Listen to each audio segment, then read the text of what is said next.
आइए अब शुरू करते हैं चौथा नंबर प्रश्न, जो कि लघु उत्तरीय प्रश्न है। तो पहला है, मानव निर्मित उपग्रह पर संक्षिप्त टिप्पणी लिखें। तो यहाँ पे हम लोग लिखेंगे, तकनीकी विकास के कारण मानव ने दूर संचार एवं खोज संबंधी कार्यों के लिए मानव निर्मित उपग्रह का विकास किया है।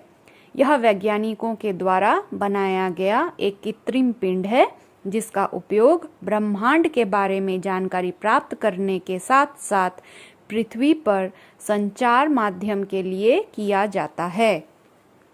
आप लोगों ने देखा मानव निर्मित उपग्रह का, हम लोगों ने फोटो भी देखा था, पिक्चर भी देखा था वीडियो में। अब दूसरा है, लघु उत्तरीय प्रश्न में सौरमंडल के आंतरिक और ब्रह्म ग्रहों में अंतर स्पष्ट करें। तो बच्चों, इसको हम लोग दो खंडों में पहले विभाजित कर लेंगे। एक ऊपर में लिख लेंगे आंतरिक ग्रह, दूसरे तरफ लिख लेंगे ब्रह्म ग्रह। अब पहला है, जो ग्रह सूर्य से नजदीक हैं, आंतरिक ग्रह जो ग्रह सूर्य से नजदीक हैं। ब्रह्म ग्रह में वहीं पे लिखेंगे जो ग्रह सूर्य से दूर हैं। दूसरा जो अंतर है वो है, आकार में छोटे और चट्टानों से बने होते हैं। क्या? आंतरिक ग्रह, है ना। आंतरिक ग्रह आकार में छोटे और चट्टानों से बने होते हैं। वहीं ब्रह्म ग्रह में लिखेंगे आकार में बड़े और गैस से बने होते हैं। आकार में बड़े और गैस से बने होते हैं। तीसरा जो अंतर है वो है, बुध, शुक्र, पृथ्वी और मंगल आंतरिक ग्रह हैं। और ब्रह्म ग्रह में तीसरा अंतर है, बृहस्पति, शनि, यूरेनस और नेपच्यून ब्रह्म ग्रह हैं।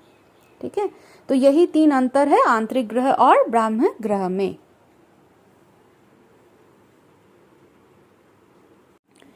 पांचवा प्रश्न है, अंतर बताएं। उसमें पहला है, पूर्णिमा और अमावस्या, इसमें अंतर बताना है। तो आंसर लिखेंगे बच्चों हम लोग, पूर्ण चंद्र को एक महीने में एक बार देखा जा सकता है। यह पूर्ण चंद्रमा वाली रात पूर्णिमा कहलाती है। रात में चारों ओर चंद्रमा की रोशनी से पृथ्वी जगमगा उठती है।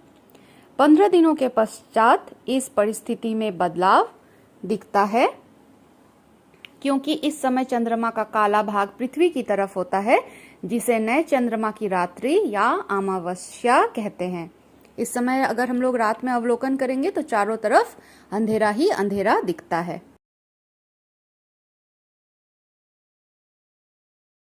अंतर बताएं में दूसरा है, ग्रह और उपग्रह में अंतर बताएं। तो बच्चों, सबसे पहले ग्रह में लिखेंगे, हमारे सौरमंडल में 8 ग्रह हैं। सौरमंडल के सभी 8 ग्रह एक निश्चित पथ पर सूर्य का चक्कर लगाते हैं। अब हम लोग लिखेंगे उपग्रह के बारे में। उपग्रह एक खगोलीय पिंड है जो ग्रहों के चारों ओर उसी प्रकार चक्कर लगाते हैं जिस प्रकार ग्रह सूर्य के चारों ओर।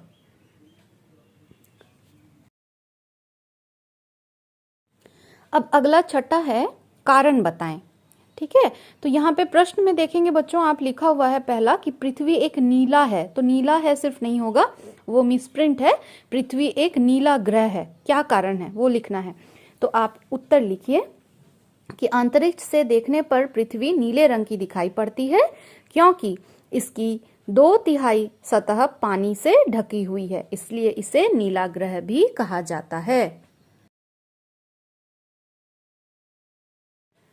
अगला कारण बताएं में प्रश्न है, पृथ्वी सौरमंडल का अनोखा ग्रह है। तो कारण बताएं।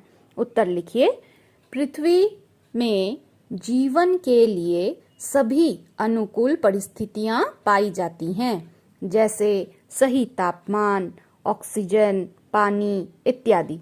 इसलिए इसे अनोखा ग्रह कहा जाता है।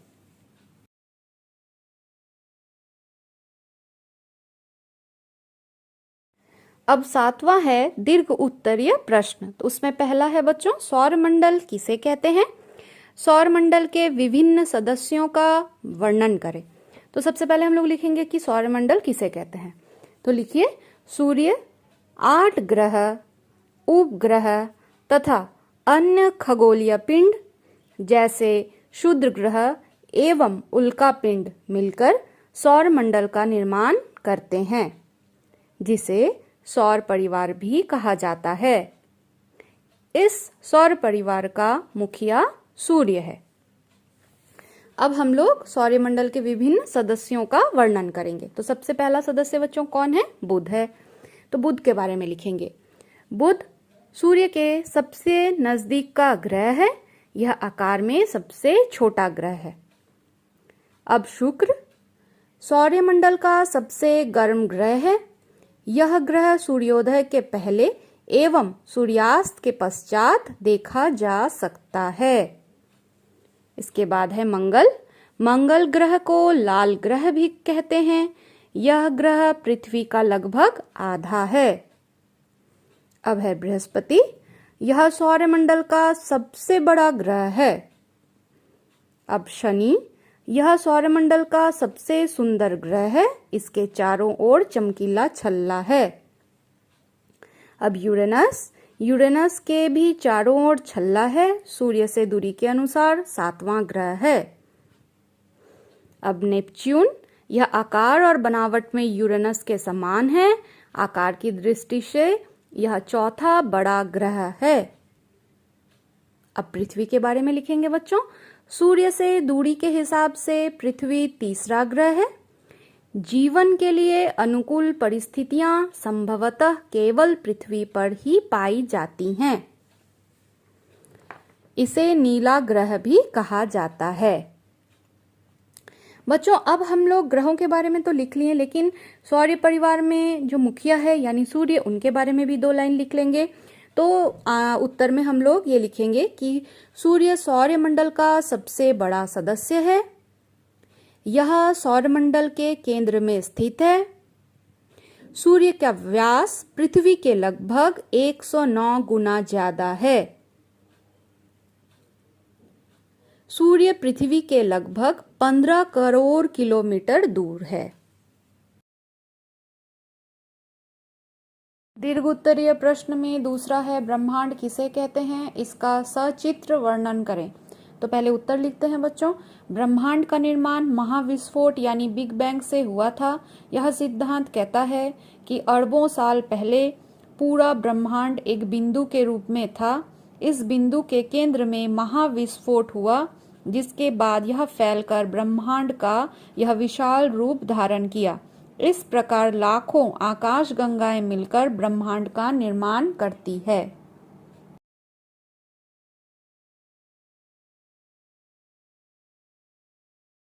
अब बच्चों आपको ब्रह्मांड का चित्र दिख रहा होगा स्क्रीन पे। तो ब्रह्मांड इसी तरह से अंतरिक्ष से दिखता है। बच्चों उम्मीद है आपको ये वीडियो पसंद आया होगा और ये जो प्रश्न उत्तर है ये भी आपके काम का है।